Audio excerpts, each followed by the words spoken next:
If you're worried about required minimum distributions destroying your retirement plan, you might be stressing out over nothing. In fact, for 84% of retirees, RMDs are completely irrelevant because in the early years of RMDs, the percentage you have to take out as a required minimum distribution is less than the 4% rule talked about as the safe withdrawal rate. But for the other 16%, they can be a financial disaster. But before we get into this episode, my name's Brian. I'm a fiduciary financial advisor with over 25 years of experience. I'm also an author and certified life and health coach. And today I'm breaking down the 3 levels of wealth where RMDs actually matter and what to do if you're in the danger zone. I've talked about RMDs being an issue if you have all of your money in traditional IRAs. When you get to a certain level of wealth, RMDs can push you into higher tax brackets, especially when you get later in retirement. If you don't know what RMDs are,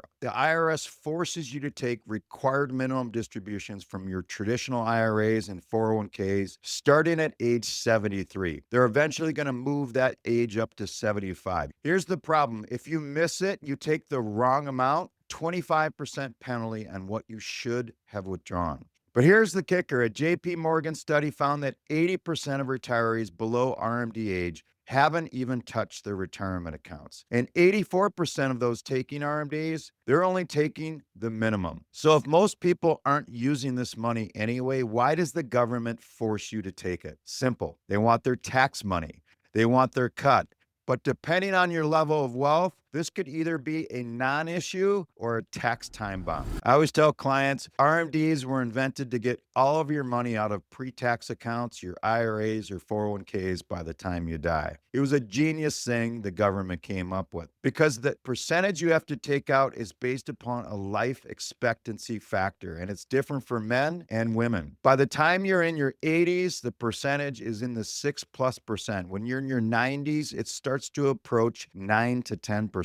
So imagine having $2 million in your IRA that grows to $4 million, and you're forced to take 10% out when you're 90. So I've identified 3 distinct wealth levels when it comes to RMDs. I call them the 3 tiers of RMD impact. Tier 1 is the spending retirees, under 500,000. Tier 2 is the trapped middle, 500,000 to 3 million. Tier 3, the tax absorbers, 3 million plus. So let me break down each one, show you exactly where you fall, and give you the specific strategies for your situation. So tier 1, the spending retirees. This is most Americans. If you have under 500,000 in your traditional retirement accounts, RMDs probably don't matter for you at all. Here's why. Let's say you're 73 with 400,000 in your IRA. Your first RMD is about 3.8% of that balance, roughly 15,200. But here's the reality. Most retirees at this wealth level are already withdrawing more than their RMD just to cover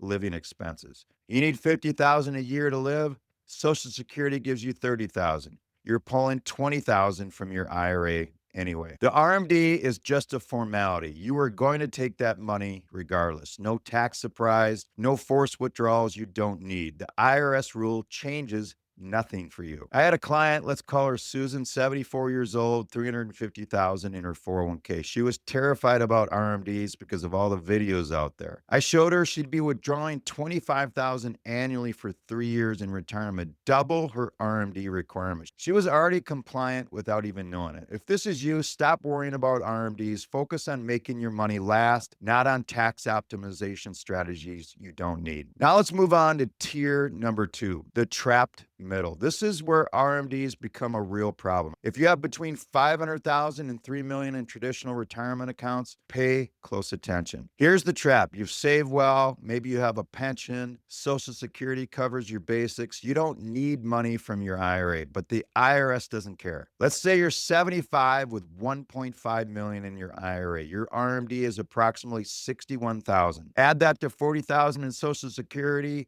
and a $30,000 pension, you're now showing 131,000 in income, but you only need 80,000 to live comfortably. That extra 51,000 you didn't want or need, it just pushed you into the 24% tax bracket. You're paying an extra 12,000 in federal taxes alone. And it gets worse. That higher income possibly triggers IRMA-related monthly adjustment amount, which increases your Medicare Part B and Part D premiums by hundreds of dollars per month. I recently worked with a couple, $2 million in their IRAs, combined Social Security of $60,000 and a small pension. Their RMDs forced them to take $80,000 they didn't need. The result? They jumped 2 IRMA brackets, paying an extra $3,500 annually in Medicare premiums. Plus, 85% of their Social Security became taxable. This is the wealth level where RMDs start to hurt. You're successful enough that you don't need the money, but not wealthy enough to absorb the tax hit without feeling it a little bit. So what do? There's 3 strategies that you can implement to reduce some of this tax burden. Strategy number 1 is Roth conversions before 73. Convert traditional IRA money to Roth in your 60s and early 70s when you're in lower tax brackets. Pay taxes now at 12% or 22% instead of 24 or 32% later. This reduces your future RMD base. Strategy number 2 is qualified charitable distributions, or QCDs. Once you hit 70 and a half, you can send up to $105,000 directly from your IRA to charity. It counts towards your RMD, but doesn't increase your taxable income. It's a win-win if you're charitably inclined. Strategy number 3 is strategic spending. Use your IRA money for larger purchases before RMDs kick in. New car, home renovation, take it from your IRA at 68, not 75. You control the timing and tax impact. These aren't optional nice to haves. These are essential tax saving strategies that could save you 6 figures over your retirement. Now let's talk about the tier 3. Tier 3 is the tax absorbers. If you have over $3 million in traditional retirement accounts, RMDs are significant in dollars but manageable in impact. Let's say you have $5 million at age 75. Your RMD is roughly $200,000. Yes, that's a massive tax bill, probably $60,000 to $70,000 in federal taxes alone. But here's the difference. At this wealth level, you likely have other assets, a taxable brokerage account, maybe some real estate, maybe a business. The RMD doesn't force you into a lifestyle you can't afford or destroy your retirement plan. Compare that to tier 2, someone with $1.5 million taking a $61,000 RMD. They might see their entire tax situation flip, but someone with $5 million taking $200,000, they're already in a higher tax bracket. The RMD doesn't change their tax rate. It just continues it. Your focus isn't on avoiding RMDs. It's on estate planning, generational wealth transfer, and maximizing what goes to your heirs versus the IRS. Different problem, different solutions. So here's what you need to do right now. Step 1, calculate your wealth tier. Add up all your traditional IRA, 401k, 403b accounts, and similar account balances.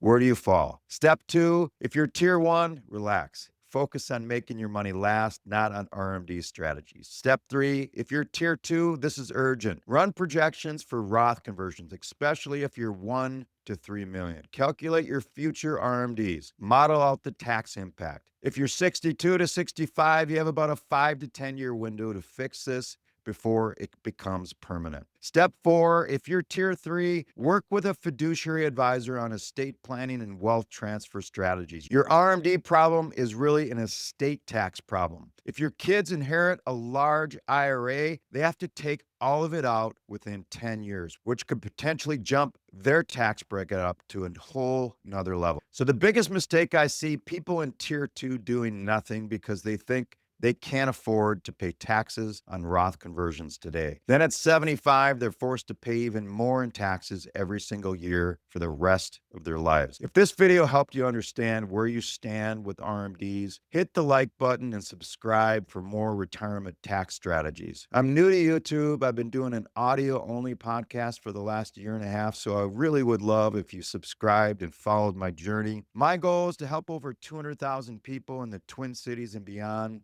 save smarter, invest better, and keep more. And if you want a complete framework for making better financial decisions, check out my new book, Momentous Decisions: 7 Steps to Better Health, More Wealth, and a Richer Life. The link will be in the description of this podcast. And remember, RMDs don't matter for most retirees, but if you're in that trapped middle, they matter a lot. Don't wait until 73 to figure this out.